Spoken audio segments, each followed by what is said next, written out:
Assalamualaikum. Today's our lecture is about decision making process.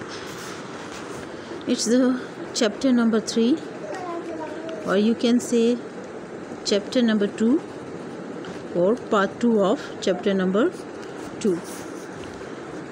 So what is decision making?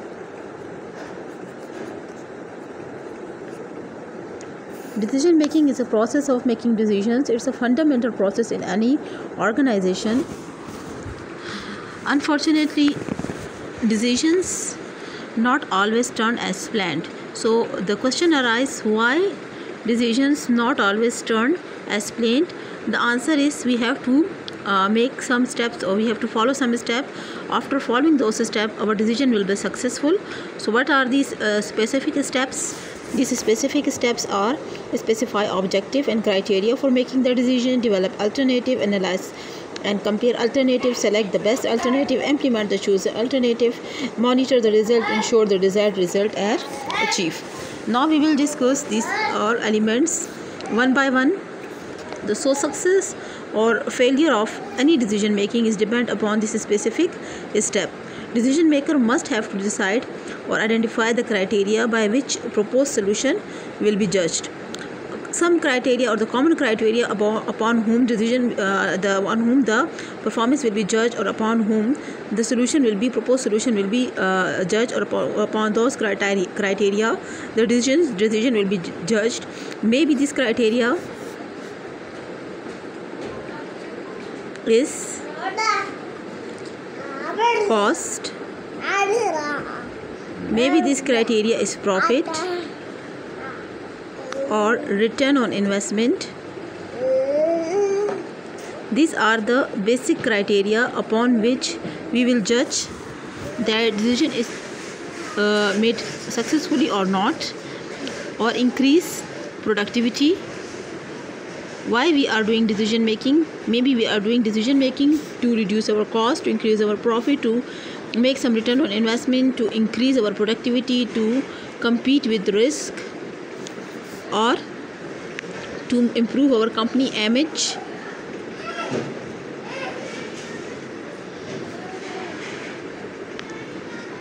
Or some other variables. So there are some specific variable. First of all, we have to decide the specific variable, so we can check our decisions ability. The ability to satisfactorily make decision often depend on the degree of developing suitable alternative. It means we are moving towards step number 1. Step number 1 was specify objective, and this objective is based on this specific criteria. When we are deciding the objective of any organization, we have to first of all check what is the basic objective of organization. जब हम strategies की बात कर रहे थे, हमने कहा था स्ट्रेटजी में बास ऑर्गेनाइजेशन फोकस करती हैं कि कॉस्ट कम से कम हो, बास ऑर्गेनाइजेशन का फोकस होता है प्रॉफिट इंक्रीज़। और इम्पॉर्टेंटली हमने जो डिस्कस किया था जापान का, कि वर्ल्ड वॉर 2 के बाद उन्होंने जो स्ट्रेटजीज़ बनाई थी, फर्स्ट ऑफ ऑल उन्होंने जो स्ट्रेटजी बनाई थी वो लेबर रिडक्शन की थी, सेकेंड कैपिटल इंटेंसिव की थी। कैपिटल इंटेंसिव में हम लोगों ने कॉस्ट रिडक्शन की बात की थी, प्रॉफिट इंक्रीज़ की बात की थी, एंड सिमिलरली कुछ और स्ट्रैटेजीज़ थी। तो जब स्ट्रैटेजीज़ आपके ऑब्जेक्टिव पे बेस करती हैं, तो आप कोई भी डिसीजन लेते हैं किसी भी किस्म का, किसी भी लेवल का, तो ज़रूरी है कि फ़र्स्ट ऑफ ऑल अपने ऑब्जेक्टिव्स को स्पेसिफाई करें, या हम कह सकते हैं and the criteria for making decisions. These are the basic criteria upon we will make some decision, or these are the basic objective. First of all, we have to identify this specific objective. The second step will be to develop alternate. What's mean by alternate? Alternate means we have some alternate option. Then we will able to make some decisions. अगर मैं आपके पास कोई choice ही नहीं छोड़ती, तो फिर आपको मैं कहती हूँ अब आप फैसला लें कि आपने क्या करना है क्या नहीं करना। तो आपका आंसर ये होगा कि ma'am I have no choice, so I have to select this specific option. तो हम यहाँ पर जब डिसीजन मेकिंग की बात कर रहे हैं, तो हमारा जो सेकंड स्टेप होगा वो होगा डेवलप अल्टरनेट। हमारे पास अल्टरनेट होने चाहिए। अल्टरनेट जो है वो हमने कोशिश करनी है। अल्टरनेट का मतलब ये नहीं है कि मैं फ़ैसला लेना चाह रही हूँ कि मैं BS में एडमिशन लूँ या BBA में। तो मैंने अल्टरनेट में यहाँ पे BS और BBA लिखा। अब अल्टरनेट का मतलब ये नहीं है कि मैं कह देती हूँ कि मेरे पास BS का ऑप्शन है, मेरे पास BBA का ऑप्शन है, मेरे पास FA का ऑप्शन है, मेरे पास DCOM का ऑप्शन है। The level of study is bachelor, so I have to select the alternate at bachelor level only. This suitable alternate is BS and BBA only. FA and DCOM is not an acceptable alternate for this purpose. So आप जब alternate की selection की बात कर रहे होते हैं तो आप वो सूटेबल अल्टरनेट सेलेक्ट करें जो ज़्यादा सूटेबल होते हैं, जो आपके डिसीजन मेकिंग के साथ रिलेटेड होते हैं। अब इसमें एक मसला ये होता है, जब हम बहुत से अल्टरनेट सर्च कर रहे होते हैं तो बहुत से सुपीरियर अल्टरनेट ओवरलुक भी हो सकते हैं। जैसे कि जब मैं अल्टरनेट सर्च कर रही थी तो मेरे पास कुछ कॉलेजेस तक एसेस था, कुछ कॉलेजेस तक एसेस नहीं था। Maybe the college which I have no access will be the superior alternate for my career. अगर मैं इसको ओवरलुक कर देती हूँ then it will affect my career. So यही सेम इफेक्ट हमारे पास ऑर्गेनाइजेशन में भी होता है। अगर आप किसी किस्म का कोई सुपीरियर अल्टरनेट ओवरलुक कर देते हैं, consequently the optimal alternate will turn out to be less than optimal. जो आपको ऑप्टिमल है उससे भी कम आएगा। तो आप लोग कोशिश करें कि वो अल्टरनेट फाइंड आउट करें जो पॉसिबल हैं, जो सूटेबल हैं। अगर आप ज़्यादा अल्टरनेट फाइंड आउट करते हैं जो सूटेबल नहीं है, पहला काम तो मुझे इसको आउट करने में लगेगा और फिर इसको सर्च करने में लगेगा, तो इसमें मेरे हो सकता है सुपीरियर अल्टरनेट मुझसे ओवरलुक हो जाए। नेक्स्ट हम ये कह सकते हैं कि हम जो ये अल्टरनेट डेवलप करते हैं ये base on the experience of that person और the creativity of decision making of that person. किस किस्म की सिचुएशन है वो बंदा की, इसके अंदर कितनी क्रिएटिविटी है और कितना एक्सपीरियंस है। तो ये चीज़ें जो हैं ये डिसीजन मेकिंग में अल्टरनेट हम लोग सर्च करें उसको इफ़ेक्ट करती हैं। सब इसके बाद हम लोग कहते हैं कि one alternate that is frequently overlook possibly because it may seem to simple is to do nothing. मतलब हम कहते हैं इस लेवल पे हो सकता है मेरे लिए बेस्ट अल्टरनेट था कि ना मुझे ये सिलेक्ट करना चाहिए था, ना ये मुझे सिंपल ये सेलेक्ट करना चाहिए था, do nothing. While it's not acceptable at this example, so we take another example. मेरे पास ऑप्शन है, मैंने डिसीजन मेकिंग करनी है कि which dish I have to make. मुझे आज क्या डिश बनानी चाहिए। I have alternate of rice, alternate of curry, soup, and when I will move towards my fridge I found some curries and rice already available in my fridge.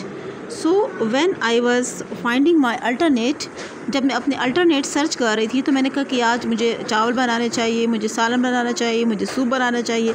मैंने select किया कि यार आज मुझे सूप बनाना चाहिए। But the most important alternate which may be suitable for me is do nothing. Do nothing means ना मुझे ये बनाना चाहिए, ना ये ना ये, मेरे पास जो अवेलेबल चीज़ है उससे ही मुझे एक्सेप्ट करना चाहिए। May be it will be the superior solution for me. Similarly, the same option will be applied from organization. If they have some projects, project A, project B, project C, project D, the business have to decide either you have to select project A, project B, project C, project D, or do nothing.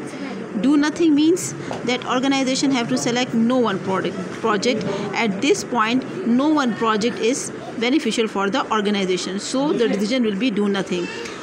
This alternates all mostly overlooked. This is the step number 2. Once we identify different alternate, the step 3 will be analyze and compare alternate.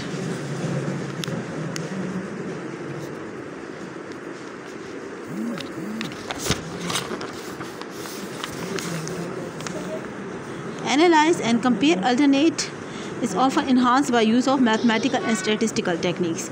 At this step, we use mathematical and statistical techniques to compare and analyze the alternate and to make a demonstrated throughout to check whether which one alternate is the best.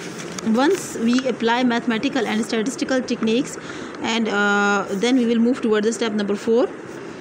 Select the best alternate. What are the वैसे हमारे पास क्या basical mathematical और statistical technique हो सकती है। इसमें best example आप ले सकते हैं रिसर्च की। रिसर्च में हम लोग जब डेटा लेते हैं और उसमें जब हम वेरिएबल्स लेते हैं, डिफरेंट हमारे पास वेरिएबल होते हैं और हम उन वेरिएबल को कंपेयर करना चाहते हैं, एनालाइज करते हैं, तो हम स्टैटिस्टिकल मॉडल्स अप्लाई करते हैं डिफरेंट, और उसके थ्रू हम लोग चेक करते हैं कि which one variable is at which condition, which one is significant and which one is non-significant, and which what is the other condition. Similarly, the mathematical and statistical tools are applied to analyze and compare the alternate. Now selecting the best alternate depend on the objective of the decision maker. Once we have decided the decision, now we have to check apply different technical tools on this alternate, and now we have to check that which alternate we have to select. But before selecting any alternate, we have to compare the result of alternate with our objective. जो हमने result निकाला है यहाँ पे step number 3 में, उस result को हम स्टेप नंबर 1 के साथ कंपेयर करते हैं। जो है इस क्राइटेरिया में मैच करता है, फिट आता है, हाई पे जाता है, उसको हम लोग सेलेक्ट कर लेंगे। स्टेप नंबर 5, इम्प्लीमेंट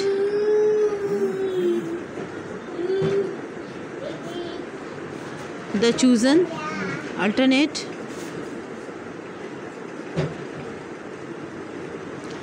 जो अल्टरनेट आप लोगों ने सेलेक्ट किया है, अब उसको आप लोगों ने क्या करना है, इम्प्लीमेंट करना है। इम्प्लीमेंट का मतलब है कि जो एक्शंस अब उस पर लेने थे वो आप लेंगे, एम्प्लॉयज़ को उसमें इन्वॉल्व करेंगे, मशीन्स बाय करेंगे, लोन्स लेंगे, डेवलप करेंगे प्रोडक्ट को, ओवर टाइम काम करेंगे, डिफरेंट जो आप लोगों ने एक्शन डिसाइडेड किए थे वो, या आपने कहा था कि do nothing then do nothing वाला आप कह रहे हैं यहाँ पे, जो हमने कहा था कि हमने कोई भी नहीं लेंगे, तो जो भी आपने अल्टरनेट सेलेक्ट किया अब आपने उसको अप्लाई करना है। डू नथिंग है तो डू नथिंग ही अप्लाई करें, ठीक है। अब यहाँ तक तो ठीक है, हमने डिसीजन मेकिंग कर ली, हमने प्रॉपरली सब कुछ कर लिया। अब क्या ये चीज़ जो है ये हमें सही रिज़ल्ट देती है कि नहीं, हमारा डिसीजन मेकिंग इफ़ेक्टिव था या नहीं था, उसको चेक करने के लिए हम रिज़ल्ट्स को मॉनिटर करेंगे, ठीक है, ताकि हम ये इंश्योर कर रहे हैं कि जो हमारा डिसीजन मेकिंग थी वो सही थी या नहीं थी। इस चीज़ को इंश्योर करने के लिए डिसीजन मेकिंग करेंगे, और डिसीजन मेकिंग के बाद हमें पता चलेगा कि हमें डिज़ायर्ड कंसिक्वेंसेस मिल रहे हैं या नहीं मिल रहे हैं। अगर नहीं मिल रहे तो decision making will be repeated again, ये सारा प्रोसेस दोबारा रिपीट होगा। और अगर हमें डिज़ायर्ड रिपीशन मिल रहा है, रिजल्ट मिल रहा है, तो then decision making will be successful. तो डिसीजन मेकिंग प्रोसेस जो है, जो भी हमने सारा स्टेप बाय स्टेप पढ़ा है, ज़रूरी नहीं है कि ये सेम इसी सीक्वेंस से हो सकता है कि इसमें कुछ आगे पीछे हो सकता है, फीडबैक ट्रैकिंग आ सकती है इसमें। तो फीडबैक अगर आती है तो फिर इस जो स्टेप्स है वो थोड़े चेंज हो सकते हैं। तो जो भी डिज़ायर्ड आपके ऑर्गेनाइजेशन के लेवल के हिसाब से आपने काम डिसीजन मेकिंग है, लेकिन होते ये स्टेप है थोड़े से आगे पीछे हो जाते हैं, ठीक है। अब मैंने सपोज़ सारे स्टेप फॉलो कर लिए, सब कुछ हुआ, लेकिन I got my decision fail. So why? Causes of poor decision, reason क्या थी, क्यों मेरा डिसीजन मेकिंग जो है वो फेल हो गया। इतनी बेस्ट एफ़र्ट्स के बाद, इतनी ज़्यादा जो है काम करने के बाद, we find our circumstances unfortunately very poor. So what's the common reasons, what's the reason behind this failure, हमने इसको फाइंड आउट करना होता है। What's the basic mistakes background. Some cases में हम कहते हैं कि हम इसलिए फ़ेल हो जाते हैं कि हम इनमें से किसी एक स्टेप को बहुत फोकस करते हैं और कुछ स्टेप को बिल्कुल इग्नोर करते हैं। उस वजह से भी जो है डिसीजन मेकिंग में हम फेल हो जाते हैं। या हम स्टेप बाय स्टेप जा रहे थे, 1 2 3, जैसे आप लोग होते हैं पीछे थोड़ा आगे वो दौड़ वाले साहब है, स्टेप 1 से स्टेप 2 की तरफ रश ली जाते हैं फ़ौरन, जल्दी जल्दी जाने में जो डिटेल हमने काम करना होता है वो मिस हो जाता है। उस वजह से भी हमारे डिसीजन जो है वो सही नहीं होते, सक्सेसफुल नहीं होते। बाज़ औक़ात जो है वो मैनेजर्स जो हैं वो क्या करते हैं, मैनेजर्स का जो डिसीजन मेकिंग का स्टाइल है वो बहुत क्विक होता है। वो कंसिक्वेंसेस को इतना फोकस नहीं करते, जल्दी डिसीजन मेकिंग करते हैं, और जो जल्दी का काम है वो भी शैतान का काम है। उस वजह से भी जो है हमारी डिसीजन सक्सेसफुल नहीं होती ही। सो क्विक, जो क्विक है ये भी अच्छी बात नहीं है, ठीक है। स्टेप रीज़न नंबर 3 ये होते हैं ईगो। मैनेजर से कि मैं ठीक हूँ, मैं कभी गलत हो ही नहीं सकता, मैंने आज तक कभी गलत किया ही नहीं है। तो जो उसकी रीज़न है वो उसकी वजह से भी जो डिसीजंस ले रहे हैं वो गलत होता है, और जब वो गलत होता है फिर जब रिज़ल्ट आते हैं then he will come back to the earth, ठीक है। लेकिन ये कुछ रीज़न्स हो सकते हैं, लेकिन ज़रूरी नहीं है कि मैनेजर्स हमेशा नेगेटिव ही हों। और जो सारा प्रोसेस है जो हम डिस्कस कर चुके हैं वो हमेशा फेल ही हो, लेकिन इसके अलावा भी कुछ और चीज़ें हैं जिसकी वजह से भी हमारे जो डिसीजन मेकिंग है वो सक्सेसफुल नहीं हो सकते। May be some special abilities are not available in the manager, और may be unwilling to admit a mistake. एक मैनेजर गलती कर रहा है और उसको एडमिट ही नहीं कर रहा, तो how he will learn about this specific mistakes. आपका मैनेजर जो है उस काबिल ही नहीं है कि वो डिसीजन कर सके at this level. So some many other reasons are available, और the most important reason is 4 bounded rationality. Bounded rationality होता क्या है? Bounded rationality limitations. Decision making में जो हम लिमिटेशंस लगा देते हैं कि आपने इतनी कॉस्ट के अंदर इतना HR यूज़ करना है, इतनी टाइम यूज़ करना है, इतनी टेक्नोलॉजी यूज़ करना है, इतनी इन्फॉर्मेशन के अंदर रह कर डिसीजन यूज़ करना है। तो जो आप लिमिटेशंस दे देते हो उसके रिज़ल्ट में भी जो डिसीजन मेकिंग का प्रोसेस होता है वो सक्सेसफुल नहीं होता, और वो जो डिसीजन है वो रिज़ल्ट में हमारा पॉजिटिव रिज़ल्ट नहीं देता। और the second important reason is सब ऑप्टिमाइजेशन। सब ऑप्टिमाइजेशन क्या है कि the result of different department, यानी मैं कह रही हूँ डिसीजन मेकिंग हो रही है प्रोडक्शन डिपार्टमेंट में, ठीक है, वो प्रोडक्शन डिपार्टमेंट की डिसीजन मेकिंग में अप्लाई कर रही हूँ overall the organisation, so it will not be successful. Decision making done at this level is basically is such a condition that it will only solve the solution of that problem only। मैं जो हूँ और production department के manager को decision making का काम देती हूँ और उस लेवल के लोगों को डिसीजन मेकिंग में इन्वॉल्व करती हूँ, तो वो प्रोडक्शन लेवल के ही प्रॉब्लम और चीज़ों को फोकस करेंगे और ऑर्गेनाइजेशन के लिए ओवरऑल डिसीजन वही बनाएंगे जो उनको सूटेबल लगता है। Suppose take the example of our college. If I give the task of timetable to some specific teacher who doesn't know about the subject of commerce, so she will make a timetable according to her own knowledge, and which will not be acceptable or applicable at the level of whole organization. There is a need of some specific teacher who knows at least have some basic knowledge of all subjects, so she will be able to make a timetable in such a manner that will be acceptable at our whole organization. The second one is decision environment.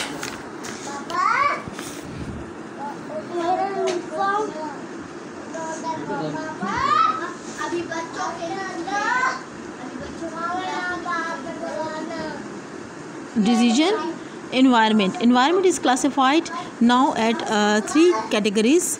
First one is certainty. Second one is risk. Third one is uncertainty. What is certainty? Certainty means environment in which relevant parameter are known to values. यानी हमें पता होता है, हमें अपनी boundaries का पता होता है, हमें पता होता है कि क्या रिज़ल्ट आएगा, हमें अपने पैरामीटर्स का पता होता है, हमें कॉस्ट का पता होता है, कैपेसिटी का पता होता है, डिमांड का पता होता है, अपनी वैल्यूज़ का पता होता है।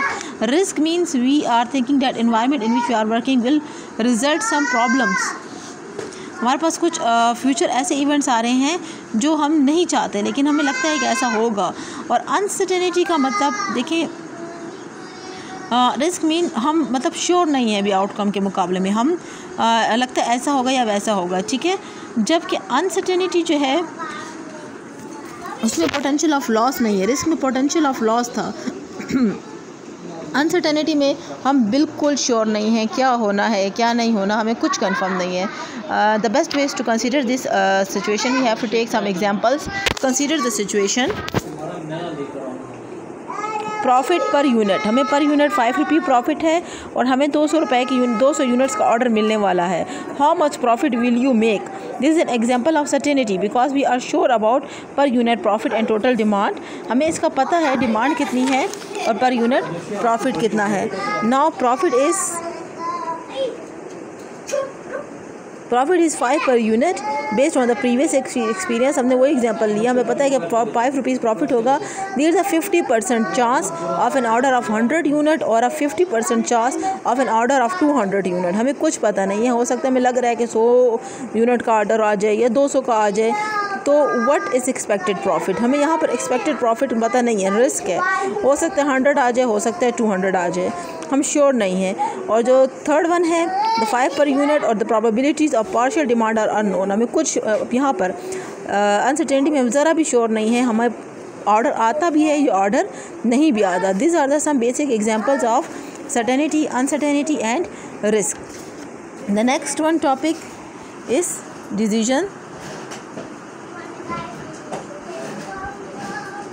theories.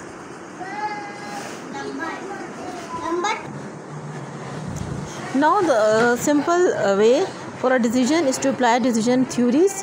There are some basic characteristics or elements that are available in the decisions. So we simply apply some decision theories.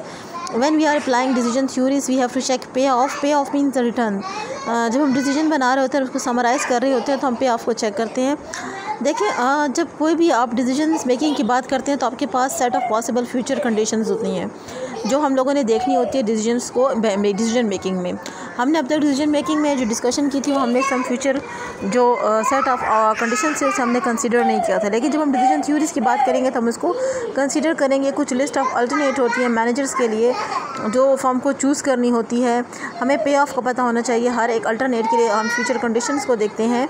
तो कोई भी अप्रोच यूज़ करने के लिए डिसीजन मेकर को चाहिए कि वो कुछ प्रोसेस फॉलो करे. यानी डिसीजन मेकर जब डिसीजन कर रहा होता है तो उसे एक प्रोसेस से गुजरना पड़ता है. First one is identify the possible future conditions. उसे ये पता होना चाहिए कि फ्यूचर में कंडीशन कैसी होगी, डिमांड कम होगी, मीडियम होगी या हाई होगी. इसे कहते हैं स्टेट ऑफ नेचर. जो कंडीशन आने वाली होती है फ्यूचर में उसे हम स्टेट ऑफ नेचर कहते हैं. स्टेट ऑफ नेचर मीन्स कि कंडीशन कैसी होगी. अभी आप इन ये टर्म्स को अच्छी तरह से समझ लें. State of nature, what will the condition in the future. हम डिसीजन मेकिंग की बात करें, थ्योरीज को अप्लाई कर रहे हैं, तो what will be the condition in the future. इधर the demanded will be low, demanded will be medium और डिमांड विल बी हाई. और जब एक दफ़ा हम स्टेट ऑफ नेचर को देख लेते हैं कि यार हमारी डिमांड कम होगी, ज़्यादा होगी, मॉडरेट होगी, तो हमारे पास नेक्स्ट स्टेप होता है कि हमने पॉसिबल अल्टरनेट्स की जो है वो लिस्ट बनानी होती है, या हमने क्या करना है और क्या नहीं करना. जितने भी अल्टरनेट हैं हम वो चेक करते हैं. फिर हम लोग एस्टिमेट लगाते हैं कि पे ऑफ कितना है. पे ऑफ मीन्स कि हर एक जो हमारे पास पॉसिबल फ्यूचर कंडीशन है उसमें हमें रिटर्न कितना मिलेगा. पे ऑफ मीन्स आपको कितना फ़ायदा मिलेगा. And the fourth one is आप अगर हो सके तो एस्टिमेट लगा लें हर एक जो फ्यूचर कंडीशंस हैं और जो आउटकम है उसके लाइकलीहुड का किस हद तक चांस है, किस हद तक 50%, 60%, 70% कि ये चीज़ कंडीशन ये आएगी. And the fifth one is कि अल्टरनेट को आप लोग जो है इवेलुएट करें डिसीजन क्राइटेरिया की तरफ. सिंपली अगर आप इस टेबल की तरफ आ जाएं, यहाँ पर हमारे पास 3 अल्टरनेट है. एक है कि हम स्मॉल फैकल्टी जो है फैसिलिटी प्रोवाइड करते हैं, मीडियम या लार्ज. अगर मैं स्मॉल प्रोवाइड करती हूँ तो डिमांड की वजह से मेरा प्रॉफिट कितना इफ़ेक्ट होगा. स्मॉल फैसिलिटी में डिमांड जो है उसकी वजह से मेरा 10 मिलियन प्रॉफिट है. मॉडरेट में भी 10 मिलियन है और हाई में भी 10 मिलियन है. मीडियम में जो है डिमांड की वजह से 7 मिलियन आ रहा है, डिमांड मॉडरेट पे ज़्यादा हो रही है 12, और हाई पे भी 12 मिलियन है. और लार्ज फैकल्टी पे डिमांड बहुत कम थी तो लो लेवल पे जो है मुझे लॉस हो रहा है 4 मिलियन का. मॉडरेट पे 2 का फ़ायदा है और हाई लेवल पे जो है वो 16 का फ़ायदा है. तो ये टेबल जो है इसमें हमने पे ऑफ को डिटेल में डिस्कस किया. ये पे ऑफ हमें रिज़ल्ट शो कर रही थी कि हमारे पास डिफरेंट कंडीशंस जो हैं वो आ सकती हैं. अब हमने जो ये पे ऑफ को देख लिया है, हमने ये स्टडी कर लिया है कि हमारे पास 3 तरह की कंडीशन है और उन कंडीशंस में जो है ये पे ऑफ है. अब डिसीजन मेकिंग में जो हमारा सिलेक्शन ऑफ अल्टरनेट का जो मसला आ रहा है, हमने वो देखना है कि अब इन तीनों में से कौन सा अल्टरनेट हम सेलेक्ट करें. तो नेक्स्ट वन मैंने जो ऑप्शन अभी आपको स्टेप्स बताए थे, step number 1 identify the future possible future conditions. हमने पॉसिबल फ्यूचर कंडीशंस तो देख ली. स्टेट ऑफ नेचर हम लोगों ने स्टडी कर लिया. स्टेट ऑफ नेचर कुछ इस तरह से है. स्टेप नंबर 2 जो है list of alternate for the manager, develop a list of possible alternate. हमने पॉसिबल अल्टरनेट भी डिस्कस कर लिए. हमने एक दफ़ा कह दिया डिमांड ज़्यादा है, कम है, और हमने पॉसिबल जो अल्टरनेट है वो भी देख लिए कि स्मॉल हो सकता है, मीडियम हो सकता है और लार्ज हो सकता है. 3 जो है वो पे of associate with each alternate, हमने वो भी दिखा लिया. और 4 वन लाइक्लीहुड. यानी अब हम लोग जा रहे हैं नेक्स्ट स्टेप की तरफ जिसमें हम लोग देखना चाह रहे हैं कि decision criteria, maximum acceptance, profit आपको जो है वो भी आप देख लें. सर्टेनिटी, डिसीजन एनवायरनमेंट जो है उसमें आप किस किस्म की कंडीशंस में डिसीजंस जो हैं वो बनाएंगे, डिसीजन मेकिंग का काम करेंगे. एक तो फर्स्ट है डिसीजन मेकिंग अंडर सर्टेनिटी. हमने इस डिसीजन मेकिंग की थ्योरीज में 3 चीज़ों को कंसीडर करना था। वो 3 चीज़ें जो डिसीजन मेकिंग को इफ़ेक्ट करती हैं, और वो 3 थी हमारे पास सर्टेनिटी, अनसर्टेनिटी एंड रिस्क। अगर सर्टेनिटी हो तो सर्टेनिटी में हम डिसीजन मेकिंग कैसे करते हैं, ठीक है। Step number 1 is certainty. Decision making under certainty. Certainty का हमने डिस्कस किया था। सर्टेनिटी का मतलब होता है हमें फ्यूचर कंडीशन का पता होता है कि एक्चुअली क्या रिज़ल्ट आएगा, हर एक चीज़ सिंपल होती है। एग्जाम्पल नंबर 1 जो हम ऑलरेडी डिस्कस कर सके इज़ द बेस्ट वन। और अगर हम डिफरेंट अल्टरनेट की बात करते हैं एग्जाम्पल नंबर 1 को अप्लाई करते हुए, तभी हम लोगों ने फॉर्मेट बनाया था जिसमें हम लोगों ने कहा था कि it is known with certainty that demand will be low, moderate और हाई। हमने 3 चीज़ें ली थी और फिर choose the alternate with the highest पे ऑफ। हमने हाईएस्ट पे ऑफ के साथ सेलेक्ट करना था। तो अब जब हमने हाईएस्ट पे ऑफ के साथ उसको सेलेक्ट करना है सर्टेनिटी की कंडीशन में, suppose environment is certain, so जब हम इसको देखते हैं we know demand will be low, we would elect to build the smart faculty and realise pay off 10 million. Demand low हो या मीडियम हो या हाई हो, हमारे पास में पे ऑफ 10 मिलियन है स्मॉल लेवल पे। और अगर हम मॉडरेट हो या इसी तरह अगर हम लोग हाईएस्ट पे ऑफ 12 मिलियन, अगर हम 10 मिलियन और चेक करते हैं 12 मिलियन को मॉडरेट लेवल पे, तो वहाँ पर हमारे पास रिटर्न जो है वो ज़्यादा आ रहा है। For high demand a large faculty will provide the highest पे ऑफ। अब देखिए इसमें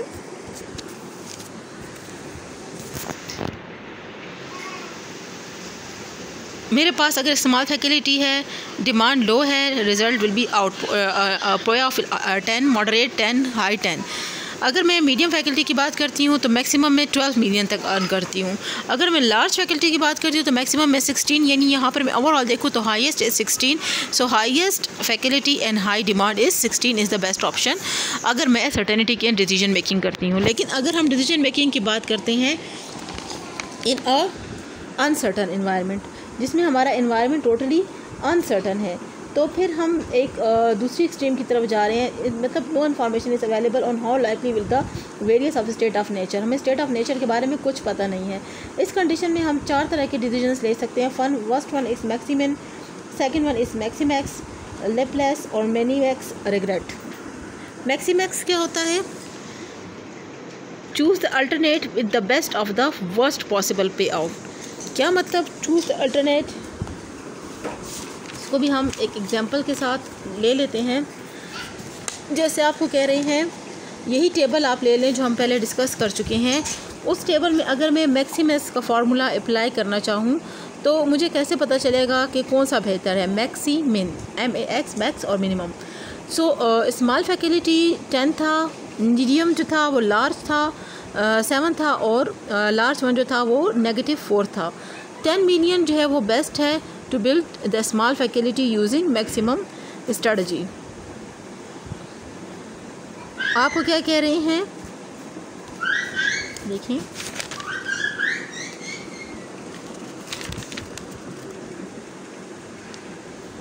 यहाँ पे 10, 7, 4, तो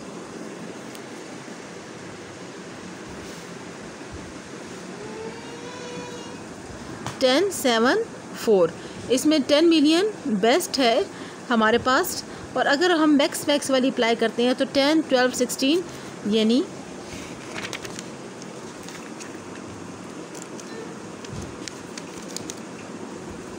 देखिए choose the alternate with the best of the worst possible out.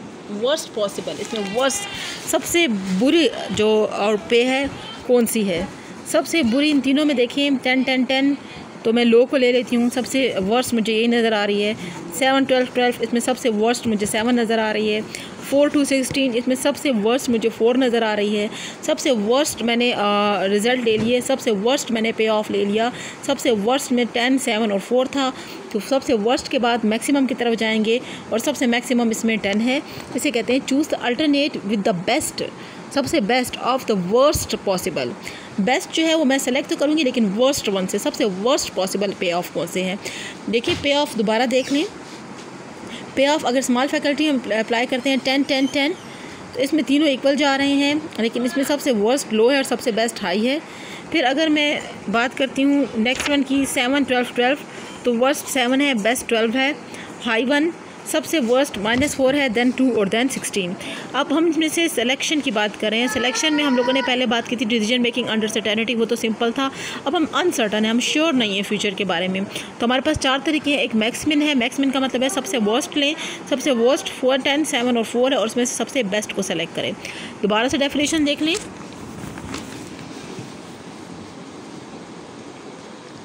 Choose the alternate with the best of the worst possible output. Best आपने select करना, लेकिन किस में से? ऑफ द वर्स्ट पॉसिबल पे ऑफ से। नेक्स्ट है मैक्स।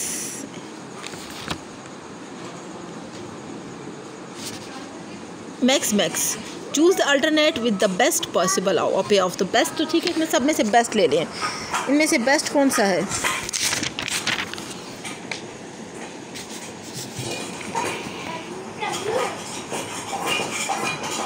बेस्ट है 10 million, small, medium 12, large 16। Small faculty में सबसे बेस्ट क्या था? 10 मिलियन। स्मॉल में तो है ही 10 मिलियन सबसे बेस्ट है। आप लो डिमांड की तरफ जाए, चाहे मीडियम की तरफ जाए, चाहे हाई की तरफ जाए। मीडियम फैकल्टी में सबसे बेस्ट जो है वो 12 मिलियन है, और लास्ट में जो है लार्ज में सबसे बेस्ट जो है वो 16 है, और बेस्ट में से बेस्ट जो है वो 16 है। यानी लार्ज में 16 आप सेलेक्ट करेंगे। It is the best strategy. Third one है लैप्लेस का मतलब एवरेज।